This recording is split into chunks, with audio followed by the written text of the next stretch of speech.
So you and I spoke about the squad, AOC. You basically said, I don't really think it's a corrupt thing. I think they've kind of been hoodwinked and seduced by power and having a direct line to Pelosi and what have you. AOC was interviewed in New York Magazine, and she was asked directly about is it healthy or not for the Democratic Party for Nancy Pelosi to remain in place as a speaker, as leader of the Democratic caucus.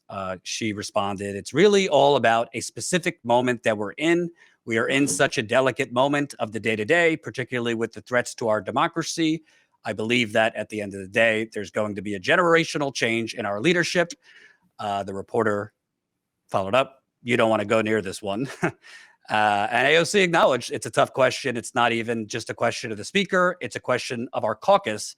I wish the Democratic Party had more stones. I wish our party was capable of truly supporting bold leadership that could address root causes. I'm not trying to piñata AOC here. Obviously, we agree on policies, but I got to be honest.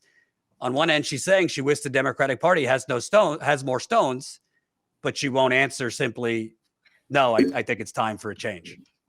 There are many times when I really appreciate Alexandria Ocasio-Cortez, but this is not one of them. That was such bullshit. That was such a doublespeak.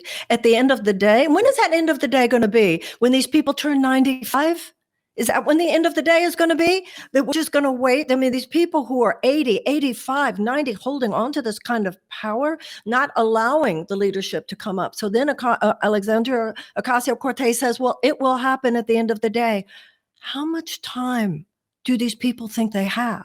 And I think that members of the squad, such as her, know that many people are getting very frustrated that they're not making more noise. And so that answer that you just quoted does not work for me. And you know what? It just breaks my heart the way Republicans are more willing to stand up to their leaders than so many Democrats. Why is Nancy Pelosi still there? And I'm old enough to remember when she had some progressive spunk to her, but she doesn't now. Right. Look, this is a woman who had to be convinced that maybe insider trading, allowing this stock ownership, she had to be convinced maybe that's not good. She talks about the way she talks about the police, the way, as Alexandria Ocasio-Cortez said in that quote, they will not address the root causes. What are we waiting for? Right. What are we waiting for? Well, one of the interesting things she said was, again, it's not just a question of the speaker; it's a question of our caucus.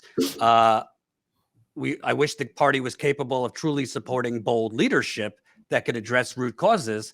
I mean, the part that I don't understand about that is you ran an insurgent campaign on forcing them, politically through activism to address the root causes. But now once you're in there, and it's not just her, there's others too, you're kind of succumbing to this kind of, it's too much, it's too corrupt, it'll take too long. It just seems like, in a way, I hate to say it, the activist has been sucked out of some of these politicians. That's what tends to happen, but more on the left than on the right, unfortunately. Yeah. I mean, she should be, this event we're doing tomorrow night, supporting the non-corporate backed congressional candidates. That's what she should be doing right now. Right. And as we know, she had spent quite a bit of money that she could allocate on actually supporting incumbents. Right. So I do appreciate much of what she's done. But on this one, I really disagree. So let's get to that. So tomorrow night, you, Crystal Ball, Katie Halper, sorry if I'm missing anybody else, are hosting. Brianna Joy Gray and Juliana Forlano. Oh, great. You Powerhouse are going to be interviewing non-corporate backed candidates, progressive candidates, to highlight important campaigns going on. I mean, it's already full swing campaign season for midterms. You and I spoke about this, but I want to dig more into it.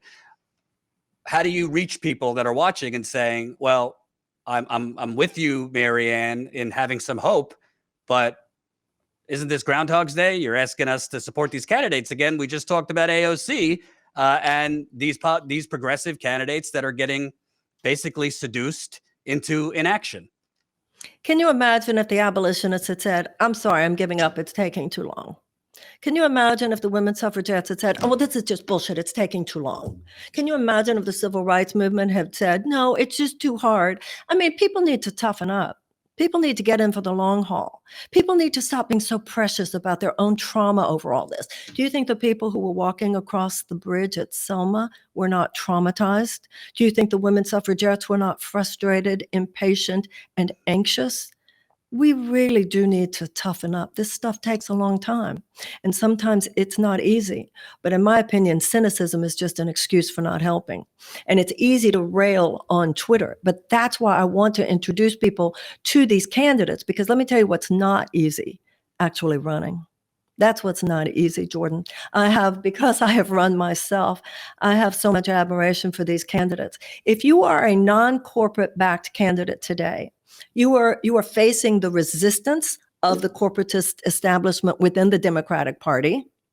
You are facing the fact that the corporatist candidates have so much more money, and these people are getting up every day, and they're taking, on top of all that resistance, the bullshit being fed on Twitter by, why should we trust you?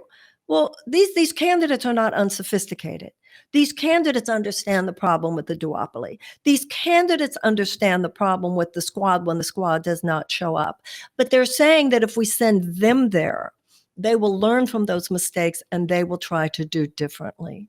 So that's one of the reasons why I hope that people will go to seizethehouse.com, show up for the live stream tomorrow night, meet some of these candidates who will be questioned on just what these issues are. But I have less and less patience with people who feel just impatient with the process. Changing the world is not easy.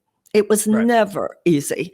And we need to be a little, I believe, less precious with our feelings about the whole thing. Thanks for watching, and make sure to tune in to Status Coup's daily live stream Monday through Thursday at 5 o'clock Eastern Time and Fridays at 4 o'clock Eastern Time.